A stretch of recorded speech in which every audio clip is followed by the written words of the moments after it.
తక్కువ లేకుండా మీ ముందు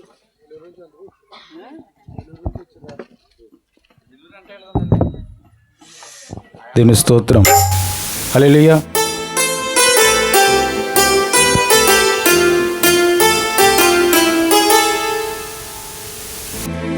హల్లెలూయా.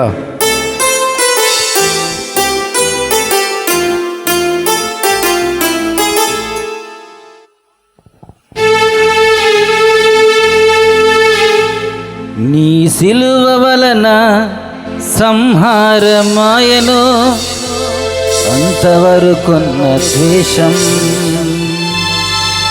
నీ సిలువ వలన సంహారమాయను, అంతవరకున్న ద్వేషం.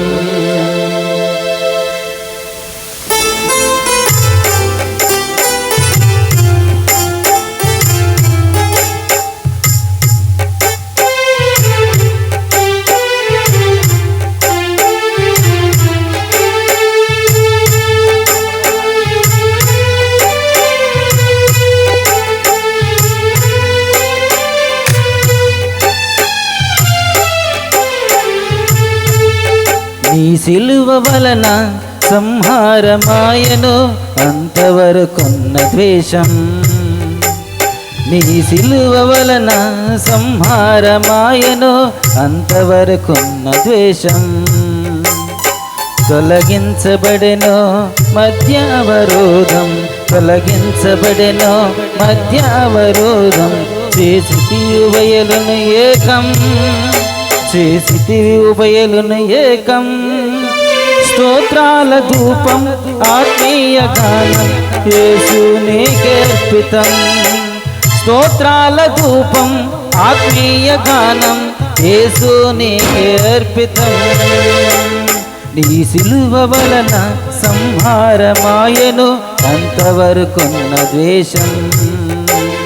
నీ సిలువ వలన సంహారమాయను, అంతవరకున్న ద్వేషం.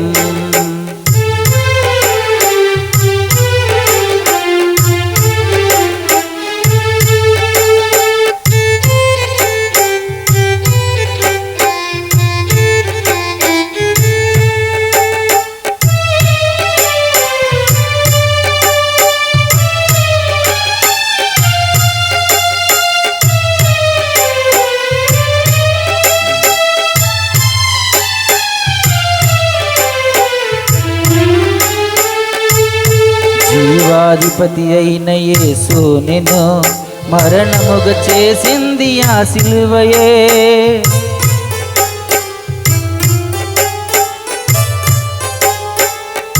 జీవాధిపతి అయిన యేసు నిన్ను మరణముగ చేసింది ఆ సిలువయే. చావునకులోనైన ఈ పాపికి, చావునకులోనైన ఈ పాపికి అక్షయ్యత కలిగించినావే. స్తోత్రాల ధూపం ఆత్మీయ గానం యేసు నీకే అర్పితం. స్తోత్రాల ధూపం ఆత్మీయ గానం యేసు నీకే అర్పితం. నీ సిలువ వలన సంహారమాయను, అంతవరకున్న ద్వేషం. నీ సిలువ వలన సంహారమాయను, అంతవరకున్న ద్వేషం.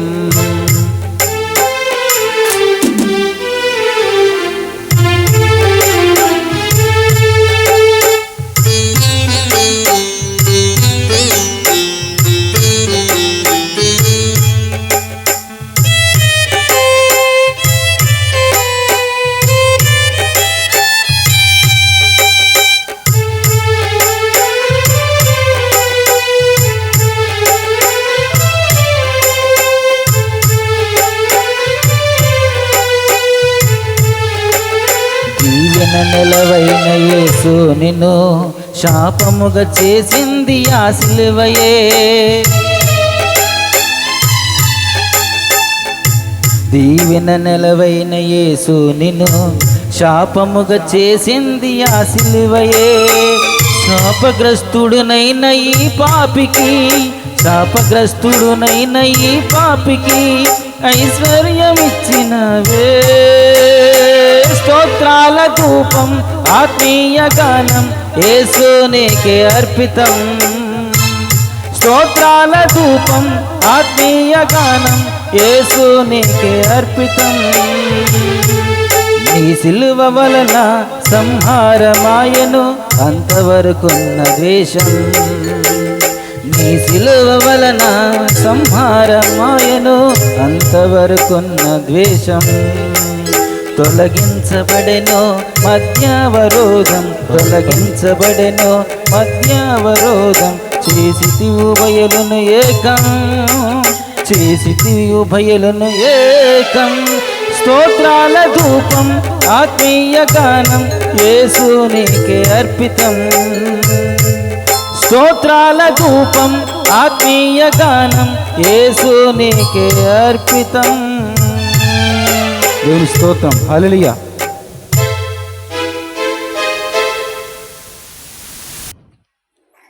దేవుని సన్నిధిలో ఉన్నాం.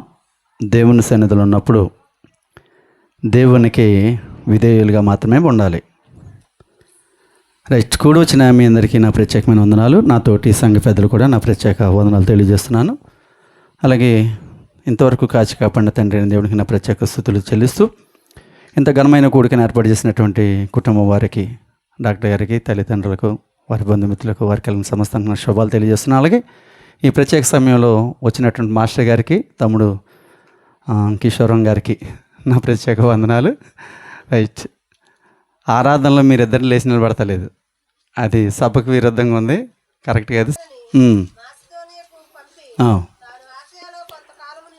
మీరు ఏమో వాక్యం విన్నారు నిన్న చెప్పండి. పట్టణంలో మనం అక్కడ ఉన్నటువంటి మాంత్రిక విద్య కలిగిన వారు, వారికి కలిగినటువంటి ఆ విద్యను అభ్యసించినటువంటి పుస్తకాలను లేకపోతే గ్రంథాలను తీసుకొని వచ్చి ఏం చేశారని చదవం? కాల్చివేయడం మనం చదవం కదా, కాల్చివేయడం. ప్రియులరా, ఈ సందర్భాన్ని మనం చూసినప్పుడు దాని విలువను కూడా మనం ఎంతగా అనుకున్నామంటే, చాలా చెప్పండి, ఎంతగా అనుకున్నాం? సుమారు 14 కోట్ల చిల్లర అనుకున్నాం కదా.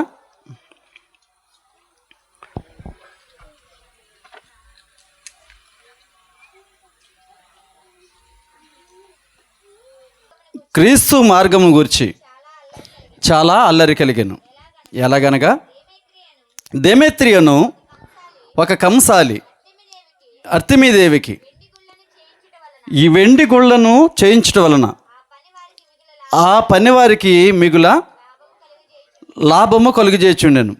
అతడు వారిని అట్టి పని చేయి ఇతరులను గుంపుకూర్చి, అయ్యలరా, ఈ పని వలన తనకు జీవనము బహుబాగుగా జరుగుచున్నదని మీకు తెలియను.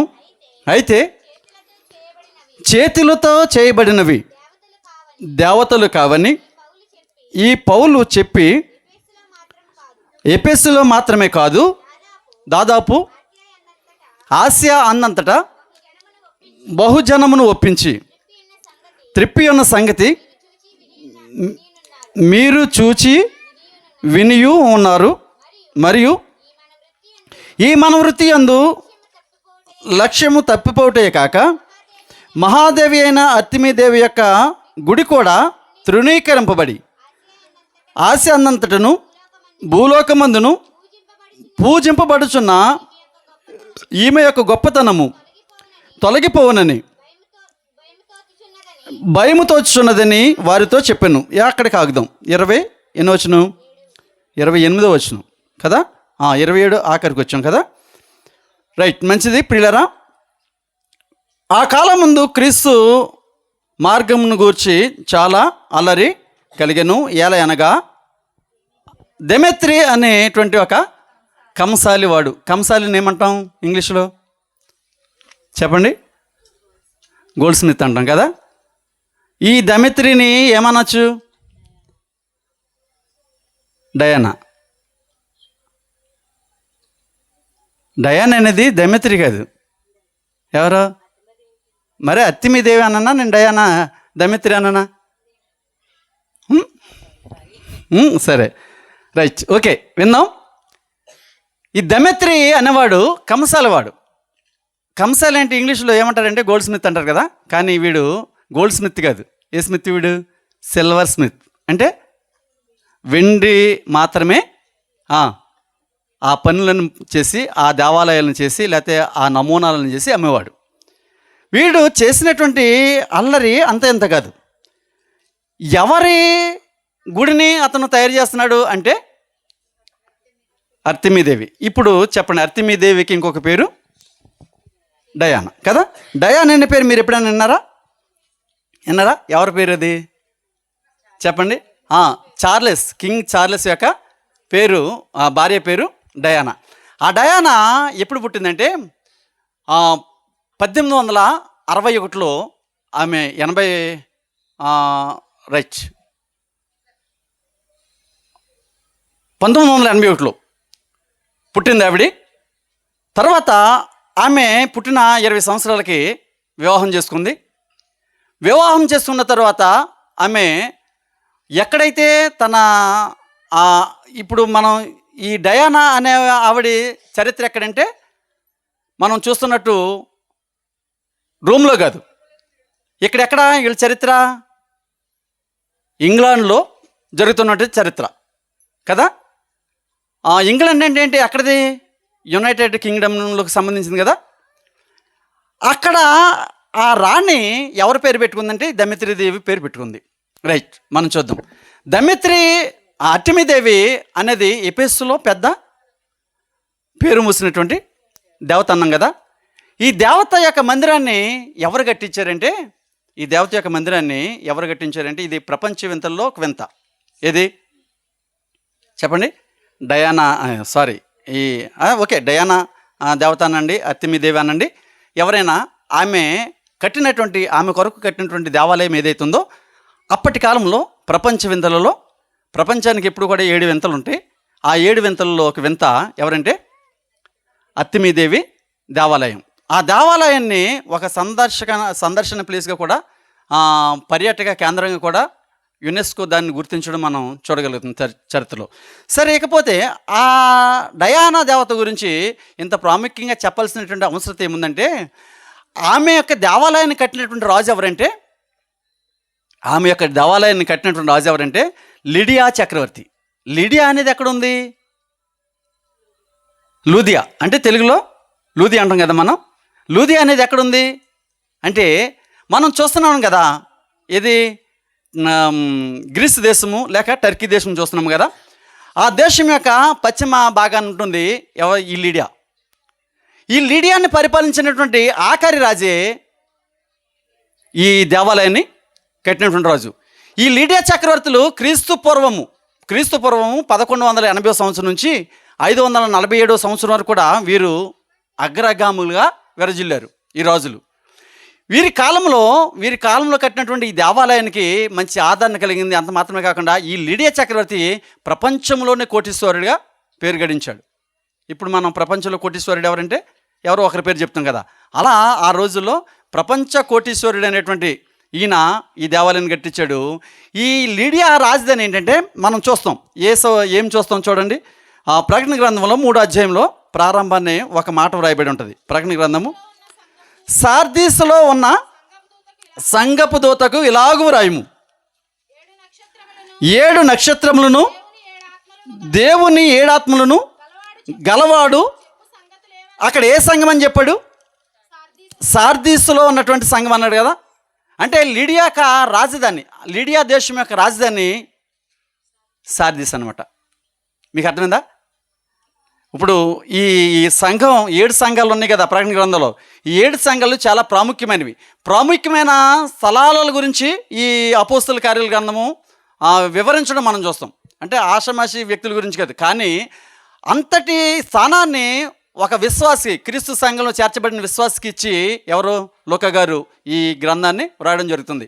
అంటే ఈ అపోస్తల కార్యాల గ్రంథంలో ఎటువంటి ప్రాముఖ్యమైనటువంటి వ్యక్తులు మనం చూస్తున్నామో అంతటి గొప్ప వ్యక్తులతో విశ్వాసాన్ని పోల్చి చూపించడానికి డాక్టర్ గారు అయినటువంటి లూకా గారు ప్రయత్నం చేస్తూ ఉంటాడు. అంటే క్రీస్తు సంఘంలోకి వచ్చినటువంటి విశ్వాసి ఎంత బలహీనుడైనా, లేకపోతే ఎంత ఆర్థికపరమైనటువంటి స్థితిగతులు లేకపోయినా వారు దేవుని సంఘంలో చేర్చబడిన తర్వాత ఒక ఐకాన్గా గుర్తించినట్లు మనం ఈ గ్రంథంలో చూడడం. అంటే అతని స్థితి, అతని ఉనికి సమస్తం మారిపోయినట్లుగా మనం ఈ అపోస్తుల కార్యాల గ్రంథంలో చూడగలం.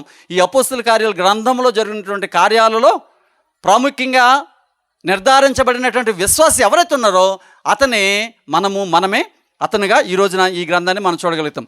అయితే అంతటి ఆ యొక్క దేవాలయము సుమారు క్రీస్తు పూర్వం 262 నాటికి అదేమైపోయిందంటే నాశనం అయిపోయింది.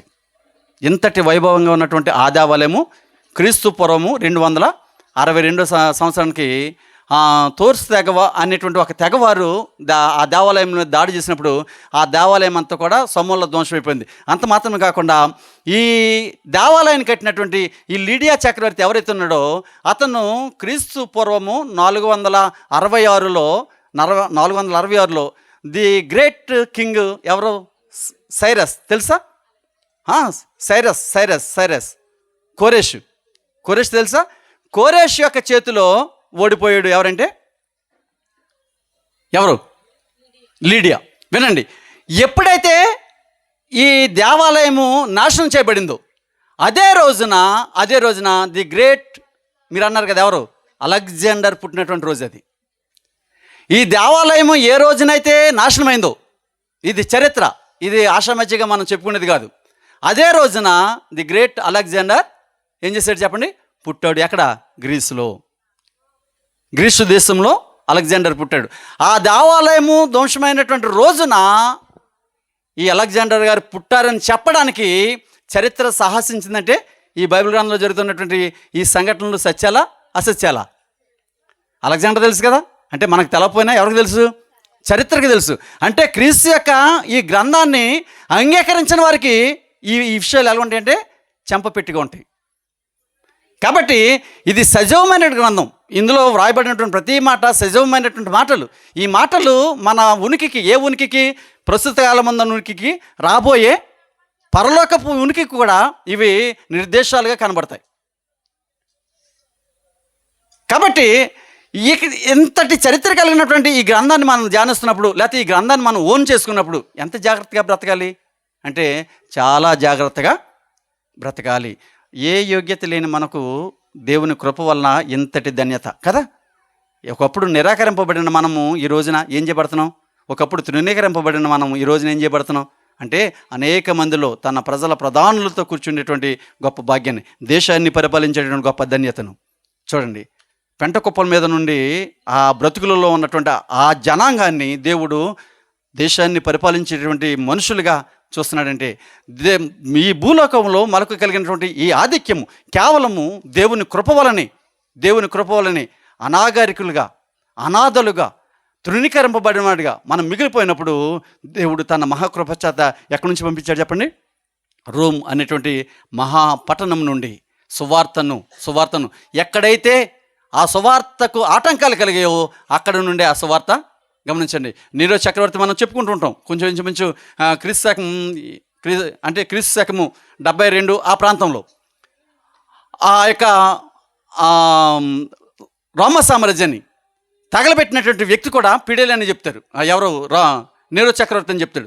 ఆయన ఆ రోమ సామ్రాజ్యం తగలబడిపోతున్నప్పుడు ఆయన పిడేలు వాయించుకుంటున్నట్లుగా చరిత్రలో మనం చూడగలుగుతాం. ఎందుకంటే ఒకవైపునే దేశము తగలబడిపోతుంటే, ఒకవైపున ఇల్లు తగలబడిపోతుంటే ఆ ఇంటి గల వ్యక్తి చక్కగా ఆ సోద్యం చూస్తున్నాడంటే దాని అర్థం ఏంటి చెప్పండి? ఇల్లు తగలబడిపోతుంది, ఇంటి యజమానుడు చక్కగా బయట కూర్చుండి ఏ టీవీ పెట్టుకున్నో లేకపోతే ఏ పాటలు పెట్టుకుని వింటున్నాడు. దాని అర్థం ఏంటి? ఈ వ్యక్తే ఆ ఇంటిని ఏం చేస్తున్నట్టు? తగలబెట్టుకుంటున్నట్టు కదా. అన్ఎక్స్పెక్టెడ్గా ఆ కార్యక్రమం జరిగితే ఏం చేస్తాడు? నలుగురిని పిలిచి ఆర్పడానికి ప్రయత్నం చేస్తాడు కదా, తను కాపాడుకోవడానికి ప్రయత్నం చేస్తాడు. కానీ ఈ నీరో చక్రవర్తి అలా చేయకుండా తను పిడేలు వాయించుకున్నట్లుగా చరిత్ర చూస్తుంది. అంటే ఏం చేస్తున్నాడు అంటే క్రైస్తవ్యాన్ని ఇరుకున పెట్టాలని, క్రైస్తవులే ఈ రోమ్ నగరం మీద దాడి చేశారు. ఈ రోమ్ నగరాన్ని తగలబెట్టిన వారు క్రైస్తవులే. కాబట్టి క్రైస్తవులను బ్రతకనివ్వడానికి వీల్లేదు, ఇక్కడ వారి ఉనికి ఉండడానికి వీల్లేదు అనేటువంటి ఆ ఒక రెవల్యూషన్ తీసుకురావాలని అతనే ఆ రీతికి చేయించినట్టుగా చరిత్రలో మనం చూడగలుగుతాం. కాబట్టి దేవుని వాక్యాన్ని ఎంతమంది తృణీకరించినా, ఎన్ని రకాలుగా అనచాలని ప్రయత్నం చేసినా, ఆ వాక్యము అంతకంతకు ప్రజ్వరిల్లుతూ అనేక మందికి క్రీస్తు దాసులుగా చేస్తూ రావడం మనం చూస్తాం. అటువంటి సమయంలో ఈ ఎఫెసులో ఈ దేవత మందిరం ఏదైతే ఉందో ఆ మందిరము ప్రపంచ వింతల్లో ఒక వింతగా మిగిలిన అక్కడ జరిగేటువంటి ఆరాధన ఎంత గొప్ప ఆరాధన అంటే మనం చెప్పుకున్నాం కదా, ఎంత గొప్ప ఆరాధన జరుగుతుందో మనం గత 2-3 రోజులుగా చెప్పుకుంటున్నాం. అయితే అక్కడ క్రీస్తు యొక్క పరిచర్యకు ఎంత ఆటంకాలు కలిగాయో ఆ ఆటంకాలన్నింటిలో పరిశుద్ధాత్ముడు పౌలునకు తను ఏర్పరచుకున్న మనుషులకు ఎంతటి సహాయం చేశాడో మనం చూస్తాం. అయితే దెమెత్రి అనేటువంటి ఆ కంసలి వాడు తన ఇరుగు పొరుగు వారిని, తనతోటి వ్యాపారస్తులందరినీ పిలిచి అన్నాడు, అయ్యలారా, ఈ పౌలు వలన మన వ్యాపారం ఎంతగా దెబ్బతిందో, మనం ఎంతటి ఉపాధిని కోల్పోయామో మీకు తెలుసు. ఎందుకంటే ఈ పౌలు ఏమని చెప్తున్నాడు చెప్పండి, ఏమని చెప్తున్నాడు? మనుషుల చేత చేయబడినవి దేవతలు కావని చెప్తున్నాడు. 17వ అధ్యాయంలో అదే కదా ఆయన మాట్లాడాడు. ఏంటి 29 వచ్చిన చదవండి ఒకసారి, 17వ అధ్యాయం 29. కాబట్టి మనము దేవుని సంతానమై ఉండి మనుషుల చమత్కార కల్పనల వలన మలచబడిన బంగారంనైనను వెండినైనను రాతినైనను దేవత్వము పోలి ఉన్నదని మనము తలంపకూడదని చెప్పాడు కదా. ఎఫెసు నగరంలో ఆయన చేసిన బోధ, అయ్యలారా, మీరు ఎందుకు ఈ రకమైనటువంటి అకృత్యాలుగా పాల్పడుతున్నారు? మనను సృజించినటువంటి తండ్రి అయిన దేవుడు ఒక మనుషుని నుండి ప్రతి జాతిని ఆయన ఏర్పరచుకున్నాడు. ఆయన చేసినటువంటి ఈ ప్రణాళిక ఏదైతుందో ఆ ప్రణాళికను విస్మరించి, మన ఉనికికి ఆధారమైనటువంటి తండ్రిని విస్మరించి మనము ఏం చేస్తున్నాం చెప్పండి? చేతి పనులతో చేసిన వాటిని పూజిస్తున్నాం. ఇది తగని పనని చేశాడు కదా. ఆ సందర్భాన్ని ఉటంకిస్తూ అంటాడు, ఇతడు చేతి పనులతో చేయబడినవి దేవతలు కావని ఈ పౌలు చెప్పి ఉన్నాడు అంటాడు. చూడండి, ఈ మాట ఎవరు చెప్పారు అని ఆలోచన చేస్తే మోషే గారు అంటాడు కదా. ద్వితీయోపదేశకాండము చదువుతాం ఒకసారి. 4వ అధ్యాయం 28 వచ్చిన చదవండి త్వరగా. ద్వితీయోపదేశకాండము 4వ అధ్యాయం 28 వచ్చును. అక్కడ మీరు బాగా గమనించాలి. మనుషుల చేతి పని అయిన కర్ర, రాతి దేవతలను పూజించెదరు. అవి వినండి, మనము చేసినటువంటి ఈ దేవుళ్ళు దేవతలు లేక ఒక పరికరం అనుకోండి, ఒక వస్తువు అనుకోండి, ఒక టేబుల్ అనుకోండి. టేబుల్ ఎంతో అందంగా ఉంటుంది, మంచం ఎంతో అందంగా ఉంటుంది, దాన్ని పూజిస్తాం మనం. దానికి కాటుక బొట్టి పెడతామా? పెట్టం కదా. ఇక్కడ అంటాడు, చదువుదాం, అవి అక్కడ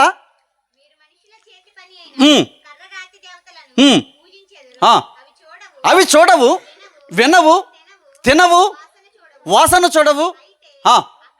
అక్కడ నుండి వినండి, అంటే మనం చేస్తున్నటువంటి ఈ క్రియేషన్ ఏదైతుందో దానికి ఏం లేదని చెప్తున్నాడు, చలనము లేదు. అంతిమంగా చలనం అంటే అది వినవు, చూడవు, మాట్లాడవు, నడవు కదా. ఇంతటి మరి జ్ఞానం ఏమైపోయింది మీకు? మీ చేతులతో చేసిన వాటిని మీరే దేవతలని దేవుళ్ళని ఎలా పూజిస్తారు? ఎలా పూజించగలరు? దేనికి పూజిస్తున్నారు? తప్పు కదా. అంటే మోషే గారు రాసినటువంటి మాటలు ఎంత మనిషి యొక్క అజ్ఞానాన్ని ప్రతిఫలింపజేస్తూనే మనం ఆలోచన చేయాలి. అంటే మనకి 5 ఏళ్లతో ఆహారం వెళ్తుంది కడుపులోకి కదా.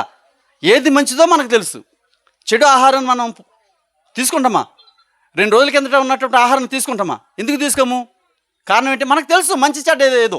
కానీ మరి దేవత్వం అనే విషయంలో మనం ఎందుకు ఇలా పొరపాట్లు పడుతున్నాం? ఎందుకు ఈ ఆలోచన చేస్తున్నాం? ఎందుకు అనాగరికులుగా మనం మిగిలిపోతున్నాం అని ఆలోచన చేసినప్పుడు ఇదే సందర్భాన్ని రాజులు 2వ గ్రంథంలో 19వ అధ్యాయం 18వ వచనంలో కూడా ఒక చక్కని సందర్భాన్ని మనం చూస్తాం. రాజులు 2వ గ్రంథము ఎలాగా? వారి దేవతలను అగ్నిలో వేసినది నిజమే, ఆ రాజ్యముల దేవతలు నిజమైన దేవుళ్ళు కాక మనుషుల చేత చేయబడిన కర్రలు రాళ్లే గనుక వారు ఏం చేశారు చెప్పండి? అంటే నిర్మూలము చేసిన వారు ఎవరంటే దేవుని యొక్క వాక్యాన్ని హత్తుకొనిన వారు. సృష్టాన్ని పూజించడం మానేసి సృష్టికర్తను పూజించేవారు. ఇక్కడ మనం చూస్తున్నట్లయితే కీర్తనకారుడు అంటాడు 115వ కీర్తన 4వ వచనంలో చాలా చక్కని, ఎప్పుడో కొన్ని 10 సంవత్సరాల కిందట, అది 4వ వచనం, 15వ అధ్యాయము 4వ వచనం, 115:4. Right, okay. 4 అమ్మా పద్మ, మీరు చదివింది. మీరు ఎన్నో వచనం చదువుతున్నారు? సరే, రైట్, ఓకే, వినండి. ఒకళ్ళు చదవండి.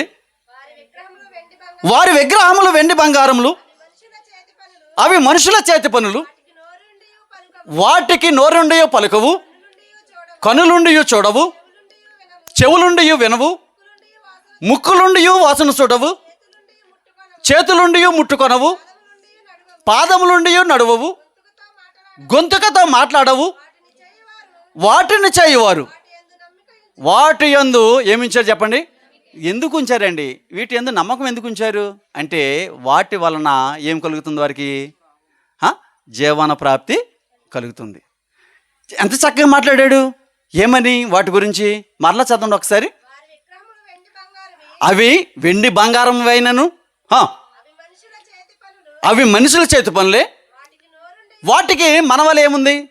నోరుంది. వాటికి మనవలే, తర్వాత చదవండి, మనవలే కనులు ఉన్నవి వాటికి, తర్వాత మనవలే చెవులు ఉన్నవి, అలాగే మనవలే ముక్కుంది, అలాగే మనవలే చేతులు ఉన్నాయి, అలాగే మనవలే పాదములు ఉన్నాయి, అలాగే మనవలే గొంతుకుంది. కానీ మనము చేసినట్టు అవి చేసినాయా? మరి నిజంగా సాగిల పడవలసింది అవి మనుషునికి సాగిల పడాలా, మనుషుడు వాటికి సాగిల పడాలా? చెప్పండి, ఎవరికెవరు సాగిల పడాలి చెప్పండి? ఎందుకంటే అవి ఎలాగా సాగిల పడడం లేదు కనుక వీడే వాటికి సాగిల పడుతున్నాడు. ఎంతటి అకృత్యం అండి ఇది, ఎంతటి దౌర్భాగ్యం, ఎంతటి దుస్థితి. ఆలోచన చేస్తే యెషయా గ్రంథకర్త, అబ్బా ఈ మాట నేను చదివినప్పుడు చాలా ఆశ్చర్యానికి లోనైను. ఈ మాట మనం చాలా పదే పదే చెప్పుకుంటున్నాం. చూడండి, యెషయా గ్రంథము 44వ అధ్యాయము చూద్దాం. యెషయా గ్రంథము 44వ అధ్యాయము 10వ వచనం నుండి 20వ వచనం వరకు చదువుదాం. చాలా చక్కని సందేశాన్ని మనం చూద్దాం. ఎలాగా? ఎందుకును పోతపోసి దానిని ఒక దేవుడిగా నిరూపించేవాడెవడు? ఇదిగో దానిని పూజించేవారందరూ సిగ్గుపడుదురు. ఆ శిల్పకారులు నరమాత్రులే కదా, వారందరూ పోగు చేయబడి నిలువబడవలను నిశ్చయముగా వారు భయపడి సిగ్గుపడుదురు. కుమ్మరి గొడ్డలి పదును చేయొచ్చు, నిప్పులతో పనిచేయను, సుత్తెతో దానిని రూపించి తన బాహుబలము చేత దానిని చేయును. అతడు ఆకలి కొనగా అతని బలము క్షీణించిపోవును. నీళ్లు త్రాగక సొమ్మసిల్లును.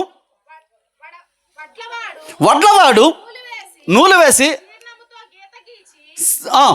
చీర్ణముతో గీత గీసి చిత్రికలతో దాన్ని చక్క చేయును. కర్కాటములతో గుర్తుపెట్టి దాన్ని రూపించును. మందిరములలో దాన్ని స్థాపించవలనని నరరూపము గల దానిగాను నర సౌందర్యం గల దానిగాను చేయును. ఒకడు వినండి, ఒకడు దేవదారు చెట్లను నరుకవలనని పూనుకొనును. శ్మశాన వృక్షములను కానీ సరళ వృక్షమును కానీ సింధూర వృక్షములను కానీ అడవి వృక్షములలో ఏదో ఒక దానిని తీసుకొనును. వినండి, ఏమేమి వృక్షాలు చెప్తున్నాడు చెప్పండి? ముళ్ళ తుప్పల్లో ఉన్నటువంటి వృక్షాల గురించి మాట్లాడుతున్నాడు, ముళ్ళుతో ఉన్నటువంటి వృక్షాల గురించి, అలాగే సౌందర్యం కలిగినటువంటి వృక్షాల గురించి కూడా మాట్లాడుతున్నాడు. ఎందుకు మాట్లాడుతున్నాడంటే, ఏ వృక్షం నుంచైనా వాడు తీసుకునేటువంటి ఒక కొమ్మ గురించి మాట్లాడుతున్నాడు. ముళ్ళకంప ఉందండి, ఒక కంచెత్తన చెట్టు ఉంది. ఆ కంచెత్తన చెట్టుకు ఉన్నటువంటి అన్నీ కూడా ఏముంటాయి? ముళ్ళే ఉంటాయి కదా. ఆ ముళ్ళు ఉన్నట్టు ఆ కర్రను తీసుకుని మనం కత్తితో సదును చేసినప్పుడు, బాగు చేసినప్పుడు ఆ కర్ర ఎలా ఉంటుంది? ఎంత సౌందర్యంగా ఉంటుంది, చాలా బాగుంటుంది కదా, చాలా బాగుంటుంది. కానీ అంతకుముందు దాని రూపం ఏంటి? ముళ్ళుతో ఉన్నటువంటి రూపం. అలాగే ఒక గంధం చెట్టును తీసుకున్నప్పుడు దాన్ని ఆ గొడ్డలతో కానీ కత్తితో కానీ సదును చేసినప్పుడు ఎంత బాగుంటుంది అంటే, ఈ సౌందర్యము ఏ కర్రకైనా ఒకటే సౌందర్యం వస్తుంది కదా, అది గంధపు చెట్టైనా ఈవెన్ ముళ్ళ చెట్టైనా. అందుకనే ఆయన అన్నాడు సింధూర వృక్షం కానీ తర్వాత శ్మశాన వృక్షం కానీ. శ్మశానంలో ఏముంటాయి? ముళ్ళ చెట్లేనా? ఏమండి, ఇక్కడ చూసినప్పుడు ఈ రెండిట్లో ఒకదానిని తీసుకును, ఒకడు చెట్టు నాటగా వర్షము దానిని పెంచును, ఒకడు పొయ్యి కట్టెలను, ఒకడేమో పొయ్యి కట్టెలను ఉపయోగిస్తాడు, ఒకడు కొంత తీసుకొని చలు కాసుకుంటాడు, నిప్పు రాజా పెట్టి రొట్టె కాల్చుకుంటాడు, ఒకడు తుండు తీసి దానితో ఒక దేవతను చేసుకుంటాడు, దానికి నమస్కారం చేస్తాడు, దానితో విగ్రహం చేస్తాడు, దానికి సాగిల పడతాడు. దేనికి? ఏ కర్ర ఇది? శ్మశానంలో ఉన్నటువంటి కర్ర. అవునా? శ్మశానంలో ఉన్నటువంటి కర్రకు ఈడేం చేస్తున్నాడట? సాగిల పడుతున్నాడు. చదువుదాం. అగ్నితో సగము కాల్చి ఉన్నాడు, కొదవ సగముతో మాంసము వండి భక్షించున్నాడు. తిని తృప్తి పొందగా చలి కాచుకొనుచు ఆహా అని అని అనుకొనుచున్నాడు. దానిలో మిగిలిన భాగముతో తనకు దేవతగానున్న విగ్రహమును చేయించుకొనును, దాని ఎదుట సాగిలపడుచు నమస్కారము చేయొచ్చు, నీవే నా దేవుడవు, నన్ను రక్షింపుమని ప్రార్థించును. ఎవరికి వీడు ప్రార్థించేది? ఏ కర్ర? శ్మశానంలో ఉన్న కర్రకి. ఏమండి, ఇంతకంటే దౌర్భాగ్యం ఏదైనా ఉందా? మనము కూడా పొయ్యిలో సగం కాలిన కర్రను తీసుకొచ్చి ఇంట్లో పెట్టుకుంటామా? చెప్పండి. ఎవరైనా పొయ్యిలో సగం కాలిన కర్రను తీసుకొచ్చి మన బంగారపు నాకులు ఉన్నటువంటి పెట్టెలో లేకపోతే మన ధనం ఉన్నటువంటి పెట్టి దగ్గర ఆ కట్టెను పెడతామా? ఎందుకు పెట్టం? చెప్పండి.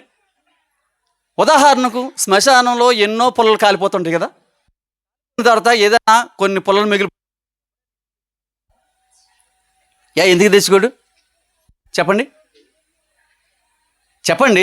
మనం ఇదంతా చూస్తున్న చరిత్రే కదా. మనం మాట్లాడుకునేదంతా కూడా ఏ చరిత్ర ఇది? మనకు తెలియని చరిత్ర కాదు. ఎక్కడో ఇజ్రాయేలీల కాలంలో జరిగింది, ఎక్కడో గ్రీసు దేశంలో, టర్కీ దేశంలో, లేకపోతే ఆసియాలో జరిగింది, లేకపోతే ఐరోపాలో జరిగింది, లేకపోతే ఇటలీలో జరిగింది, లేకపోతే రోమాలో జరిగింది. నథింగ్. ఇదంతా కూడా ఇప్పుడు ఎక్కడ కనబడుతుంది? మన కళ్ళ ముందే, మన జీవగ్రంథంలోనే, మన చేతిలోనే, మన ఇంటిలోనే, మన హృదయంలోనే ఈ వాక్యాలు కనబడుతున్నాయి కదా. అయినా ఏం లేదు చెప్పండి. చలనము కాదు, జ్ఞానము లేదు. ఏం లేదు? జ్ఞానము. ఏ జ్ఞానము? ఏ జ్ఞానం ఇది? దేవుని గూర్చినటువంటి జ్ఞానము. దేవుడిని ఎవరైనా తడవలాడి వెతుకుతారేమని కదా. ఏం చేస్తున్నాడైనా? ప్రతి నిత్యము మనను చూస్తూ ఉన్నాడు కనుకనే, ఆయన మనల్ని చూస్తూ ఉన్నాడు కనుకనే ఆపత్కాలం ముందు ఆయన మనల్ని ఏం చేస్తున్నాడు? ఆదుకుంటున్నాడు కదా. మనకి ఏదైనా ఒక గొప్ప ఉపద్రవం వచ్చేసింది, మనకు ఎవరు తోడు లేరు. అటువంటిప్పుడు తోడు ఎవరు ఉంటారు?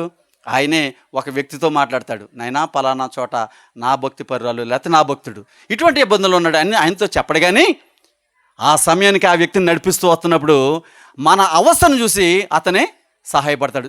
మనం ఒక వ్యక్తిని చూస్తాం కదా, యెరూషలేము నుండి యెరికో పట్టణానికి దిగిపోతున్నప్పుడు అతడు దొంగల చేతులు చిక్కున్నప్పుడు అనేక మంది ఆ దారిని వచ్చినప్పుడు వారెవరో కూడా వారిని పట్టించుకోకపోతే ఆ దారిని ఇంకో కూడా వచ్చారు. ఎవరంటే ఆయన సమరయుడు. ఆయన గురించి అన్నాడు గుడ్ సమరిటన్ అన్నాడు. సమరయుడు అంటే ఏంటి దేని కింద లెక్క? సమరయులు పాపులు విడబడిన వారు కదండి.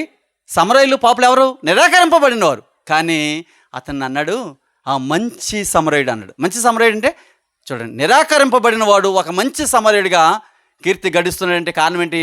అతని క్రియలు మనము చేసేటువంటి క్రియలు, మనకు ఉన్నటువంటి విశ్వాస ప్రమాణం.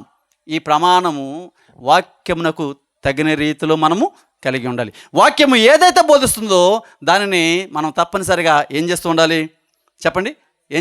అనుసరిస్తూ వాటిని నిరంతరము మనతో పాటు ప్రయాణం చేస్తూ ఉండాలి. మనతో పాటు ప్రయాణం. అవసరమైతే నువ్వు ఎక్కడ ఎవరికి ఎలా ఉపయోగపడగలిగితే అలా ఉపయోగపడగలగాలి. పాట విందాం. ఝాన్సీ పాట పాడు. నేనుడా నీ తట్టు కనులెత్తుచున్నాను, నేను నీ తట్టు కనులెత్తుచున్నాను. ఆకాశమందున్న ఆసీనుడా నీ తట్టు కనులెత్తు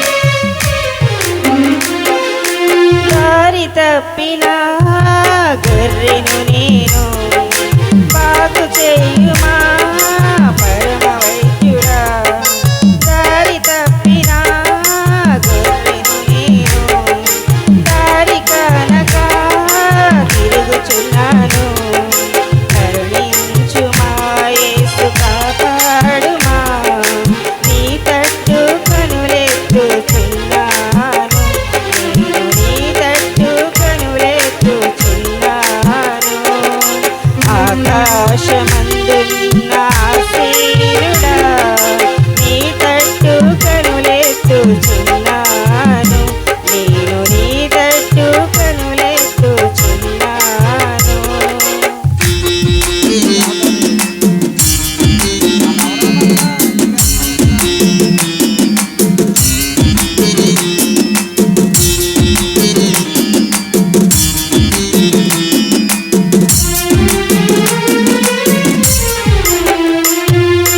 గాయపడిన గొర్రెను నేను బాగు చేయుమా పరమ వైద్యుడా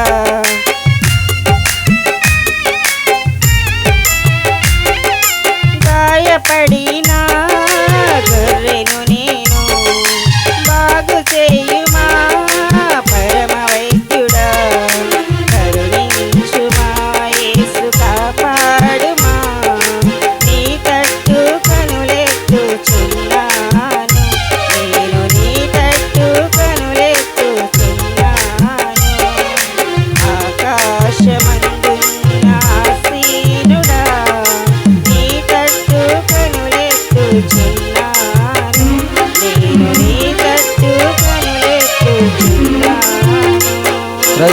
చెదురు వారు వివేచింపరు గ్రహింపరు. ఏం చేయరట? వారు వివేచింపరంటే ఆలోచించరు, వాటి యొక్క ఆంతర్యం ఏంటో గ్రహింపరు. ఎలా ఉన్నారు మరి? చూడకుండానట్లు వారి కన్నులు కప్పబడిను, గ్రహింపకుండానట్లు వారి హృదయములు మూయబడిను. ఎవడును ఎవడును ఎవడును ఆలోచింపడు. నేను అగ్నిలో సగం కాల్చి తిని నిప్పుల మీద వేసి రొట్టె కాల్చి తిని దానితో మాంసం వండుకొని భోజనం చేసి తిని మిగిలిన దానిని తీసుకొని దానితో హేమైన దానిని చేయుదనా, చెట్టు వద్దకు సాష్టాంగపడుదునా అని ఎవడును ఆలోచించుటకు ఎవనికిని ఏం లేదట, తెలివిలేదు. వాడు ఏం చేస్తున్నాడట? బూడిదను తినుచున్నాడు. వినండి, ఎవడైనా ఈ రోజున రోస్ట్ అంటూ ఏం చేస్తున్నారు చెప్పండి? రోస్ట్ అంటూ కాల్చుకుని తింటున్నారు కదా. ఏం తింటున్నాడు వాడు ఇప్పుడు? బూడిదేనా? గమనించండి, ఎంతటి ప్రియులరా. ఎప్పుడు మాట్లాడిన వాక్యం ఇది.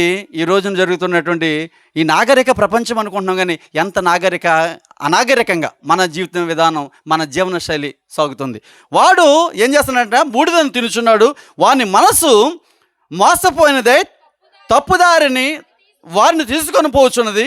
వాడు తన ఆత్మను రక్షించుకొని జాలడని నా కుడి చేతిలో ఆబద్ధం ఉన్నది కదా అని అనుకొనుటకు వాడికి బుద్ధి చాలదు. నా కుడి చేతిలో, దేవుని కుడి చేతిలో ఏముందంటే జీవం ఉంది. మన కుడి చేతిలో ఏముంది చెప్పండి? నాశనం ఉంది కదా. ఈ ఆలోచన మనకు లేకపోతే కొరింథీయులకు రాసినటువంటి మొదటి పత్రికలో 8వ అధ్యాయం 4వ వచనంలో ఒక మాట అంటాడు, చూద్దాం. కొరింథీయులకు రాసిన మొదటి పత్రిక 8వ అధ్యాయం 4వ వచనం. కాబట్టి తినుట లోకమందు విగ్రహం ఒట్టిదనియు ఒక్కడే దేవుడు తప్ప వేరొక దేవుడు లేడనియు ఎరుగుదుము. అంటే ఈ సంగతి మనం గ్రహించాలి. ఇది ఎందుకు చెప్తున్నాడంటే, భోజన పదార్థాల విషయంలో కొంత సంశయం వచ్చినప్పుడు కొరింథీ సంఘానికి ఆయన లేఖ రాస్తాడు. ఎక్కడ భోజనం తినొచ్చు, ఎక్కడ భోజనం తినకూడదు అనేటువంటి సందర్భంలో. మీకు ఏమైనా అవకాశం ఉంటే ఒకసారి గుర్తు చేయండి. ఈ 8వ అధ్యాయం గురించి నేను మాట్లాడతాను ఎప్పుడైనా సరే. ఈ కొరింథీయులకు రాసిన మొదటి పత్రిక 8వ అధ్యాయం. ఆ విషయాన్ని మనం చాలా, అంటే ఇప్పుడు మాట్లాడడానికి సమయం కాదు, కానీ చాలా విషయాలు మనం నేర్చుకోవాల్సిన, అంటే బైబిల్ గ్రంథమే చాలా విషయాలతో కూడినటువంటి జీవగ్రంథం ఇది. కాబట్టి ఏ వాక్యాన్ని కదిపినా అది మనల్ని ఏం చేస్తుందంటే లోతులకు నడిపిస్తుంది. లోతులకు, ఎంత లోతులకంటే మనము గ్రహించలేని నిగూఢమైన సంగతులను మనకు తెలియజేయడానికి బైబిల్ గ్రంథం ఏనాడు కూడా వెనకడిగేది. ఒకవేళ మనం వెనకడిగేసాము కానీ, మనకు సమయం లేదనుకోవచ్చాము, కానీ ఈ బైబిల్ గ్రంథానికి మనం చదువుకున్నాం కదా, అది 50,000 ఇండి రూకలంటే ఎంతటి ప్రమాణం అనుకున్నాం? 14 డబ్బులు కాదు, జీవన ప్రమాణం ఎన్ని సంవత్సరాలు అనుకున్నాం? 137 సంవత్సరాల కాలం కదా, కష్టార్జితం కదా. చూడండి, కాబట్టి ఇంతకాలమైన ఒకవేళ మనిషి బ్రతుకుంటే అంతకాలమైన ఆ బైబిల్ గ్రంథాన్ని ధ్యానించడానికి సరితూగలేము, మన జ్ఞానము సరిపోదు అని చెప్పడానికి అంతటి చక్కని ఉదాహరణలు మనం ఈ బైబిల్ గ్రంథంలో చూస్తున్నాం. అయితే ప్రియులరా, ఇవన్నీ కూడా బంగారమైనా వెండివైనా ఇవన్నీ కూడా పూజించడానికి వీల్లేదు. ఇంకొక మాట చెప్తాడు యోహాను గారు తన ఆఖరి గ్రంథంలో. ఆఖరి గ్రంథం ఏంటి? ప్రకటన గ్రంథం. ఆఖరి గ్రంథం అంటే 3వ పత్రిక కాదు, ప్రకటన గ్రంథం. చూద్దాం, 9వ అధ్యాయం 20వ వచనంలో ఏమని రాయబడి ఉంటుందంటే, ఈ దెబ్బల చేత. ఏ దెబ్బలంటే 6వ దూత బోర ఊదినప్పుడు ఏమి జరగబోతుందో చెప్పి అన్ని దెబ్బలు తిన్న తర్వాత కూడా ఆ దెబ్బల చేత చావాక మిగిలిన జనులు దెయ్యములను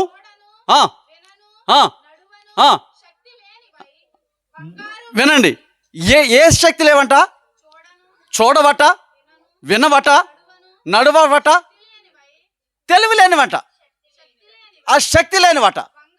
బంగారు, వెండి, కంచు, రాయి, కర్రలతో చేసిన, అంటే బంగారు, వెండి, కంచు, రాగి, కర్రలతో చేయబడిన తమ హస్తకృతములైన విగ్రహములను పూజింపకుండా విడిచిపెట్టినట్లు మారు మనసు పొందలేదు. ఏం జరిగినా కానీ చెప్పండి, ఇంత ప్రళయము జరిగినా కానీ చావకుండా మిగిలి ఉన్నవారు, భగవంతుడు ఇన్ని ఉపద్రవాల నుంచి మమ్మల్ని తప్పించాడు, బ్రతికించాడు, ఇంకా ఏథెన్స్ వారు అనుకున్నారు కదా, ఇంతమంది దేవతలను పూజిస్తున్నా కానీ ఇంకా ఎవరో ఒక ఆయన ఉన్నాడు, ఆయన ఎవరో మనం తెలుసుకోవాలి అంటే వారి విషయం, వారి ఆలోచన ఏంటి?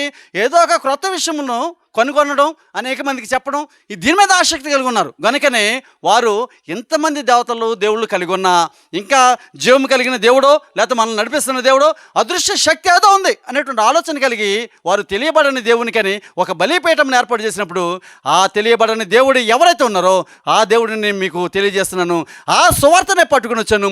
బూదిగంతం వరకు ఈ సువార్త ప్రకటించబడుతుంది. అందులో ఆ దేవుని యొక్క భాగ్యము ఈ సంఘాన్ని కలిగింది. కనుకనే ఈ రోజున ఈ మారు మనసుకు తగినటువంటి ఈ జీవ వాక్యాలను మీరు వింటున్నారు. ఆయన వినికిడిలో ఈ వాక్యాన్ని నేను నా చేత బోధిస్తున్నాడు పరిశుద్ధాత్ముడు. ఎంతటి గొప్ప భాగ్యం మీకు కలిగిందని చెప్పినప్పుడు అనేక మంది ఏం చేశారంటే వారు కొన్నటువంటి మాంత్రికులతో సహా ఆ గ్రంథాలను తీసుకొచ్చి ఇలా చేసినప్పుడు ఈ దమేత్రి అన్నవాడికి ఏం కలిగిందంటే చెప్పండి, మత్సరం కలిగింది, అసూయ కలిగింది. చేతితో చేసినటువంటి వాటిని వీడు వ్యర్థమైనవి అని బోధిస్తూ చదువుతాం. ఇక్కడ వాక్యాన్ని కాడికి వచ్చేద్దాం. వారు విని రౌద్రంతో నిండిన వారై ఎఫెసీల అర్తెమీదేవి మహాదేవి అని కేకలు వేసిరి. పట్టణము బహు గలిబిలిగా ఉండెను.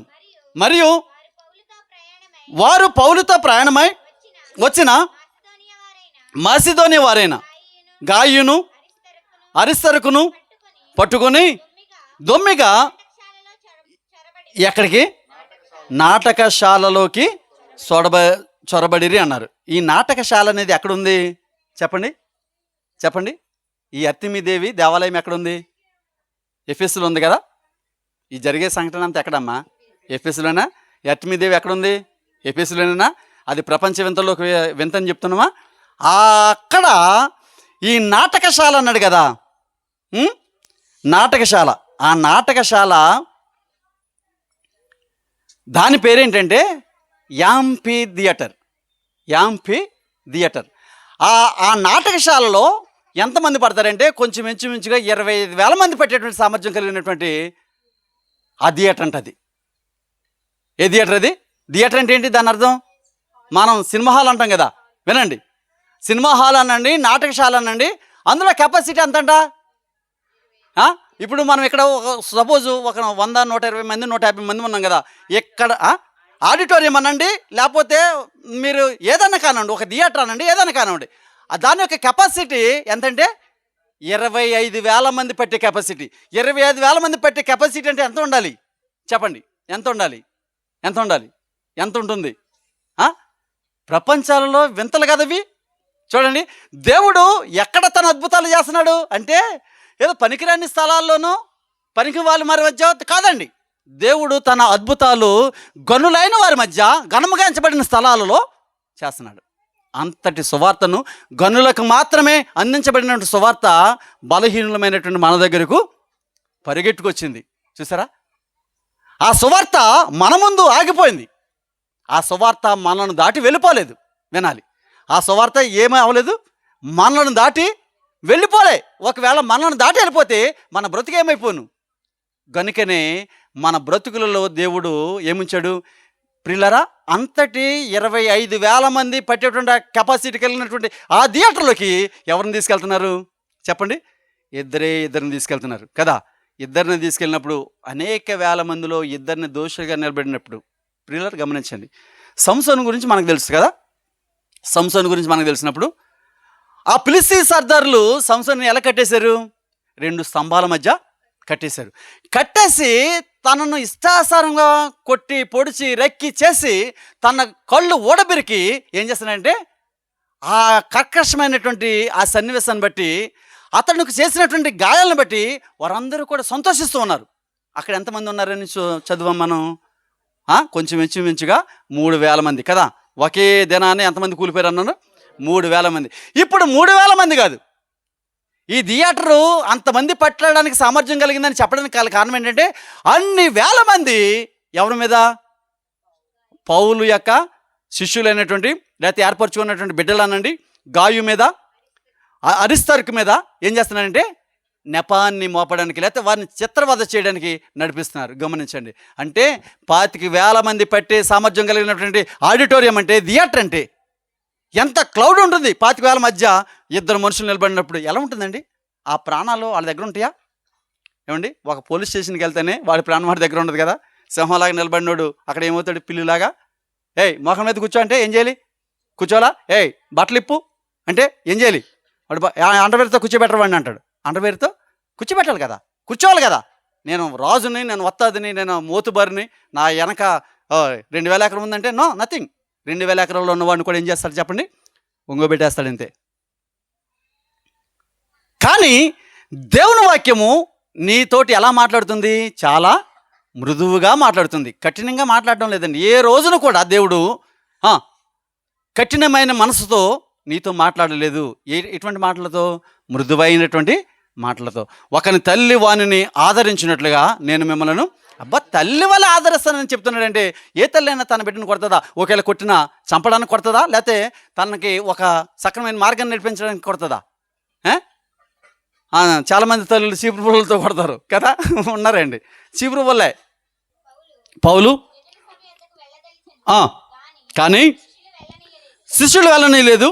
మరియు ఆసియా దేశాధికారులలో కొందరు అతనికి స్నేహితులేండి. ఈ పౌలుకు ఎవరున్నారంట? ఆసియా దేశంలో ఎటువంటి స్నేహితులు చెప్పండి? ఎటువంటి స్నేహితులు? దేశ అధికారులే. మనం చూస్తాం కదా పాల్ గారిని, కేఏ పాల్ గారిని చూస్తాం కదా. కేఏ పాల్ గారిని చూసినప్పుడు చాలామంది నవ్వుతూ ఉంటారు కదా. కానీ ఆయన ఒక ట్రంప్కి ఫోన్ చేస్తే ఆయన ఏం చేస్తాడు? లిఫ్ట్ చేస్తాడు. ఎస్, కేఏ పాల్ అంటే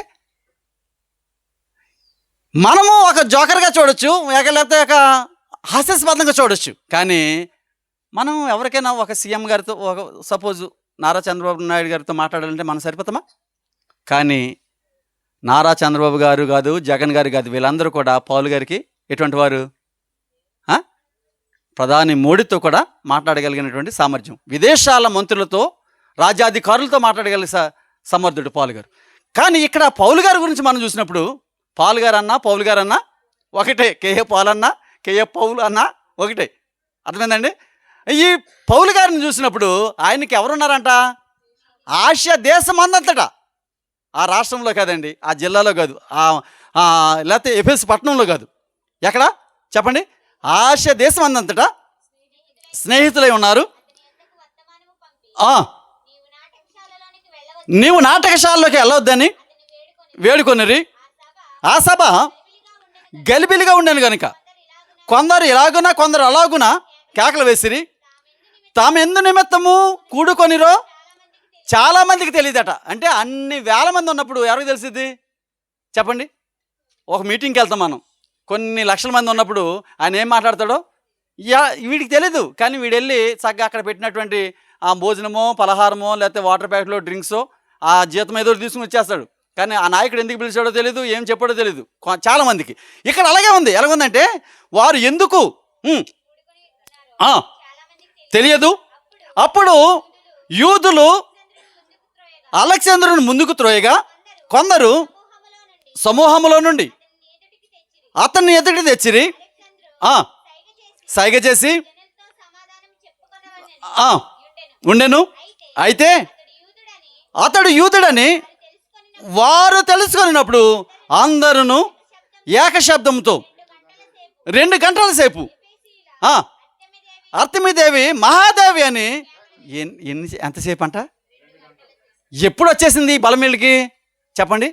ఎవరిని బట్టి వచ్చేసింది? ఇప్పుడు వరకు చెప్పారు కదా. ఎవరు చెప్పాడు?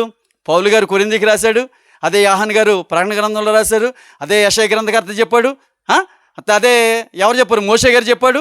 ఏంటి? అదే కీర్తనకారుడు చెప్పాడు. ఏమని ఇవన్నీ కూడా వ్యర్థమైనవని చెప్పారు కదా. అయినా కానీ ఈ మాటలేవి కూడా వారికి ఏం పట్టలేదు. వారి చెవుల్లో ఏముందంటే సీసం ఉన్నది. మన చెవుల్లో కూడా ఏముందంటే సీసం ఉంది. ఎందుకు ఉందంటే దేవుని మాటలు మన హృదయంలోకి జ్వరబడడం లేదంటే, మన హృదయంలో భద్రం కావడం లేదంటే, మన హృదయాన్ని అవి ఏం చేయలేకపోతున్నాయి, మార్చలేకపోతున్నాయి అంటే మన చెవుల్లో ఏముంది? ఇప్పుడు ఈ వాక్యం ఎక్కడికి చేరాలి? చెవులకా హృదయానికా? మన చెవులకు ఉన్నటువంటి తుప్పును వదిలించుకొని ఎక్కడ చేర్చుకోవాలి వాక్యాన్ని? హృదయానికి చేర్చుకున్నప్పుడు, హృదయంలో మన తండ్రి అయిన దేవుని మనము భద్రం చేసుకున్నప్పుడు, అంటే ఆ హృదయం నుంచి ఆయన బయటకు పోనకుండా ఏం చేయాలి మనం చెప్పండి? తాళాలేసేయాలి, గొలుసులతో బంధించేయాలన్నమాట. అంటే అంతటి వినయము, అంతటి విధేయత, అంతటి ప్రాకులాట. ఇప్పుడు మనం ఏదన్నా 1 కేజీ బంగారం సంపాదించుకున్నప్పుడు మన దృష్టి అంతా ఎక్కడ ఉంటుంది చెప్పండి? ఏ పని చేస్తున్నా మొగుడు అన్నం పెట్టమన్నా ఆ బంగారం ఎక్కడ ఇట్టమా అని దాని మీద ఉంటుంది కదా. అలా ఉండాలి. దేని మీద? దేవుని యొక్క వాక్యం మీద. వెండి బంగారముల కన్నా శ్రేష్టమైనది వెండి బంగారాల కన్నా నా యేసుని ప్రేమ. నా ఆన్సర్ లేదండి అయ్యా, మీరు మళ్ళీ నాకు టైం వేస్ట్ అయిపోద్ది. అంటే వెండి బంగారాల కన్నా ఏది మిన్నా? దేవుని వాక్యము మిన్నా. వెండి బంగారాల కంటే విలువైంది. దేవుని వాక్యం ఏం చేసుకుంటామండి? ఒక వాక్యం, ఒక ఏది ప్రామిస్ కార్డు తీసుకున్నాం, అది మా బైబిల్లో ఉంది, అది ఎప్పుడు మా హృదయంలో ఉంటుంది? నో, నీ బైబిల్లో ఉంటాం కాదు, నీ హృదయంలో ఉంటాం కాదు. ఆ వాక్యానికి తగినటువంటి జాగ్రత్త మన కలిగి ఉండాలి. అప్పుడే ఆ వాక్యము ఫలింపు మన జీవితంలో మనం చూడగలుగుతాం. చదువుతాం వాక్యాన్ని. వారు 2 గంటలు ఏకదాటిగా అర్తెమీదేవి మహాదేవి అని కేకలు వేసిరి. అంతటా సమూహమును సముదాయించి, ఎవరైనా కారణమును సముదాయించి ఎఫెసీలారా, ఎఫెసీల పట్టణం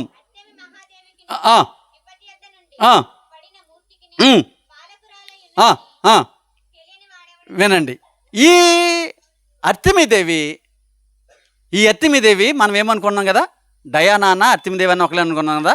ఈ అర్తెమీదేవికి ఇంకొక పేరు ఉంది. ఏమని పేరంటే సంతానదేవి, లేకపోతే కామదేవత. సంతాన దేవత, కామదేవత అని పేరు ఉంది. ఎవరికి? ఈ అర్తెమీదేవికి.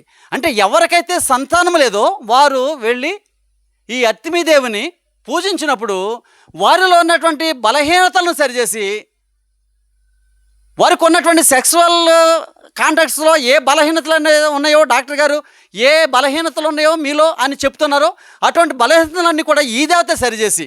చూడండి, మనం డాక్టర్ గారి దగ్గరికి వెళ్ళినప్పుడు ఏం చెప్తారు? అమ్మ మాకు పిల్లలు పుట్టడం లేదు సార్. ఏంటంటే ఆయన ఏదో కొన్ని కారణాలు చెప్తాడు. ఇలాగా కొంచెం బలహీనతలు ఉండండి, ఇవ్వండి, మీరు ఏ మందులు వాడండి, మీకు కొంచెం బలం చేకూరుస్తుంది, అప్పుడు మీకు పిల్లలు పుడతారు, మీకు పిల్లలు పుట్టాల్సినటువంటి పరిస్థితులు సక్రమంగా వృద్ధి అవుతాయి, అప్పుడు మాత్రం పిల్లలు పుట్టేటువంటి అవకాశం ఉంటుందని చెప్తాడు కదా. ఈ ప్రక్రియ అంతా కూడా ఎవరు చేస్తారని నమ్మకం?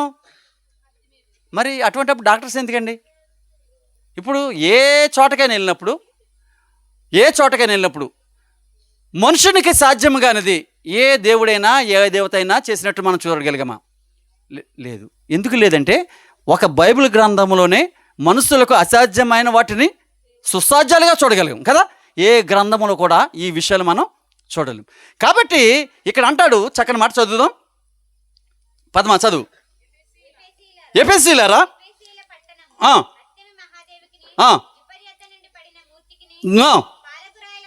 పాలకురాలై ఉన్నదని తెలియని వాడెవడు?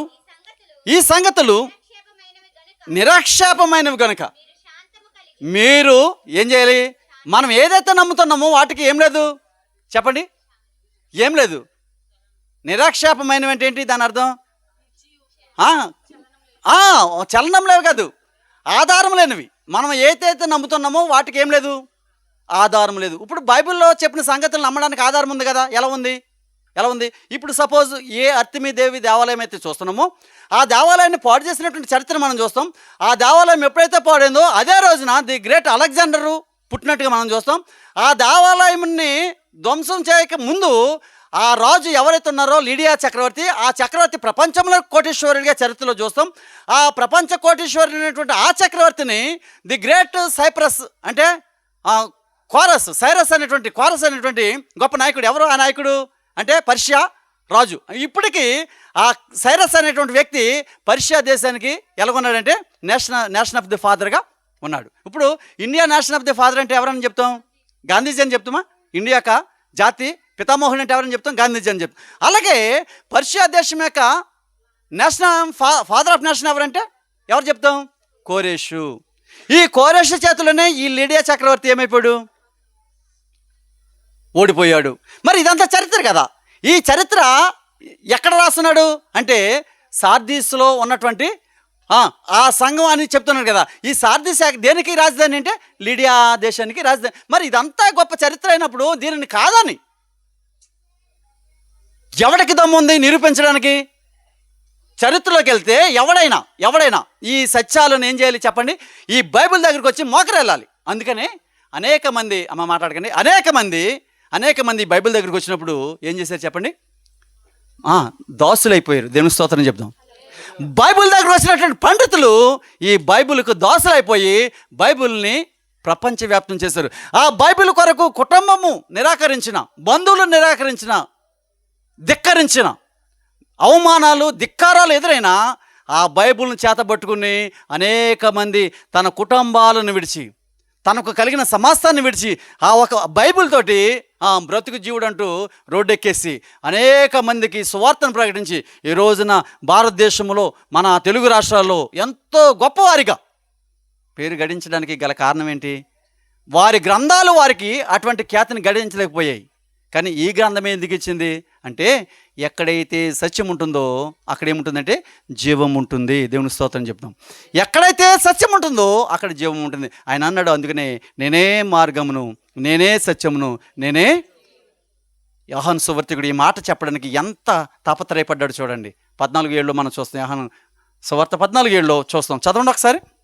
నేనే మార్గమును, నేనే సత్యమును, నేనే జీవమునై ఉన్నాను. నా ద్వారానే తప్ప ఎవడను ఎక్కడ రాలేడంటే తండ్రి వద్దకు రాలేడు. ఒకవేళ తండ్రి వద్దకు రావాలంటే మొదట వాడు ఎక్కడ రావాలి చెప్పండి?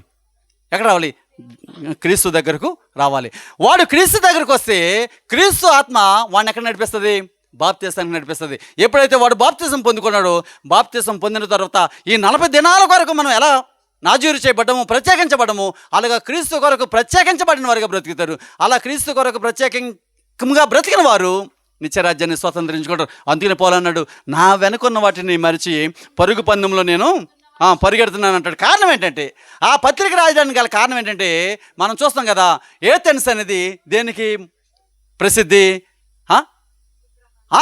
విగ్రహాలతో పాటు అక్కడ గొప్ప అథ్లెట్స్ ఉన్నారు కదా. ఎవరున్నారు? ఈ క్రీడలకు ప్రసిద్ధి. ఈ కొరింథీ పట్టణం కూడా, ఈ ఏథెన్స్ పట్టణం కూడా దేనికి ప్రసిద్ధి అంటే ఏంటంటే ఈ క్రీడలు. ఏ క్రీడలు? అవి పరుగు పందాలు కావచ్చు కదా.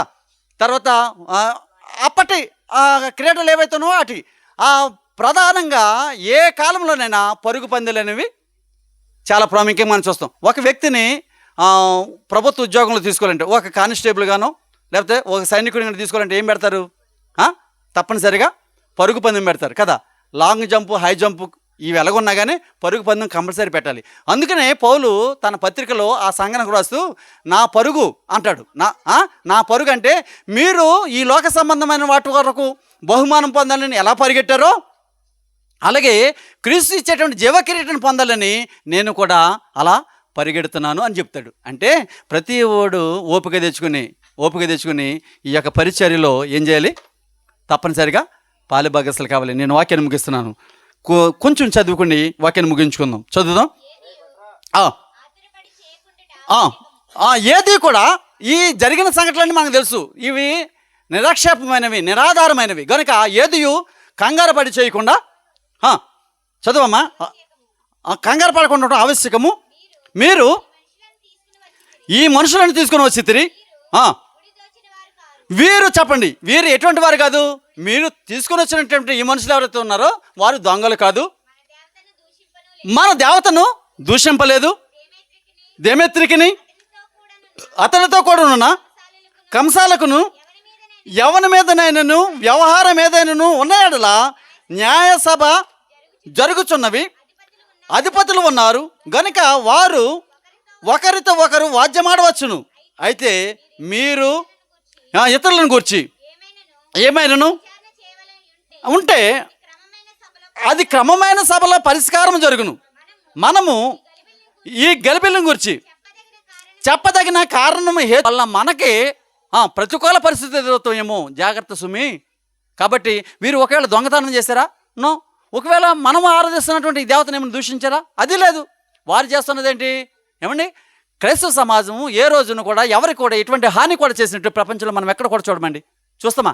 మరి ప్రపంచ దేశాల్లో ఈ క్రైస్తవులు ఎందుకు కొట్లాడుతున్నారంటే వారి మధ్య ఒకరు యెహోవా దేవుడని, ఒకరు యేసుక్రీస్తే దేవుడని, ఒకరు పరిశుద్ధాత్మ దేవుడని, అసలు యేసుక్రీస్తు అన్నవాడు దేవుడే కాదని, మెస్సీ అనేవాడు ఇంకా రాలేదని, ఇటువంటి అవిశ్వాసంతో కూడినటువంటి అంటే విశ్వాస ప్రాతిపదికన జరుగుతున్నాయి తప్ప మనకి అటువంటి ఏంటి దౌర్భాగ్యం లేదు.